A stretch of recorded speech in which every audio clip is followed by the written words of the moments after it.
సొమ్ము అంటారు. అసలు ఎందుకు అంటారు ఆ విధంగా? చాలామంది ఈ పదాన్ని వారి నిత్య జీవితంలో వాడడం కానీ వినడం కానీ చేస్తూ ఉంటారు. అయితే ఇదేమి ఒక తిట్టు కాదమ్మా, అందరు అట్లా వాడుతూ ఉంటారన్నమాట.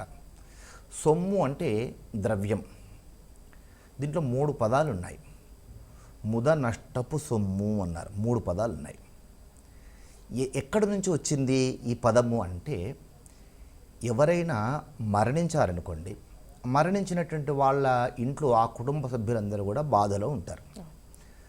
మరణించినటువంటి వ్యక్తికి సంబంధించినటువంటి సొమ్మును, లేదా ఆ మరణించినటువంటి వ్యక్తి కుటుంబానికి సంబంధించినటువంటి సొమ్మును వాళ్లకు దక్కకుండా వాళ్ళకి నష్టాన్ని కలిగిస్తూ ఆ సొమ్మును కొంతమంది తస్కరించేటువంటి వాళ్ళు కూడా ఉంటారు. వీళ్ళ బాధల్లో వీళ్ళు ఉంటారు. పాపము అన్నీ ఎక్కడ చూసుకుంటారు? మరణించినటువంటి వ్యక్తికి అంత్యక్రియలు చేయడము, ఆ తర్వాత ఆ 10 రోజులు అశౌచాన్ని పాటిస్తూ దుఃఖంలో ఉండడము ఉంటుంది. వీళ్ళకు సపర్యలు చేయడానికి కొంతమంది ఉంటారు, లేదా వచ్చిపోయేటువంటి వాళ్ళు ఉంటారు, పని వాళ్ళు ఉంటారు.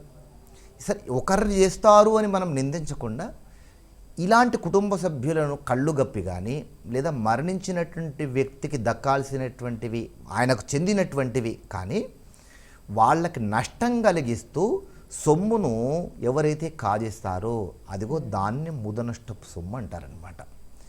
ఇక్కడ పదం ఏ విధంగా చెప్తారు శాస్త్రంలో అంటే, మృత నష్టపు సొమ్ము. అది వాస్తవానికి మృత అంటే మృతి చెందినటువంటి వారి ఇంటికి సంబంధించినటువంటి వాళ్లకు వాళ్ళకు నష్టం కలిగించేటువంటి సొమ్ము. ఆ సొమ్మును తస్కరించి నష్టం కలిగించడం అనమాట. అంటే చనిపోయినటువంటి వాళ్ళ ఇంట్లో వాళ్లకు సంబంధించినటువంటి సొమ్మును వాళ్ళకు నష్టం కలిగించేటువంటి విధంగా తస్కరించేటువంటి వాళ్ళు ఎవరైతే చేస్తారో అదిగో దానిని మృత నష్టపు సొమ్ము అంటారు.